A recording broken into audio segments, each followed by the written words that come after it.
সবাইকে শুভেচ্ছা জানাচ্ছি। আসলে শীতকালীন একটা শুষ্ক আবহাওয়া বিরাজ করে। রাস্তাঘাটে এত ধুলাবালি, যেখানে আমরা চলাফেরা করতে কষ্ট হয়। এটা একটা ন্যাচারাল একটা সিস্টেম।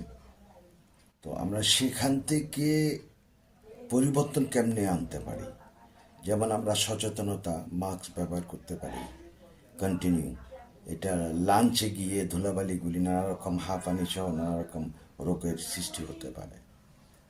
দ্বিতীয়ত, আমরা সরকারিভাবে বা পরিবেশ অধিদপ্তরে রাস্তাঘাটে পানি ছিটানোর মতো একটা কার্যক্রম নিতে পারে, যেটা আমরা যারা সাধারণ মানুষের জন্য কল্যাণকর হবে। আর বিশেষ কিছু নয়, আমরা পরিবেশ সুন্দর করতে চাই এবং আমাদের সাথে আমাদের সরকার সহ পরিবেশ অধিদপ্তর এটাতে যেন একটু কার্যকর ভূমিকাটা রাখেন। ধন্যবাদ সবাইকে। খোদা হাফেজ।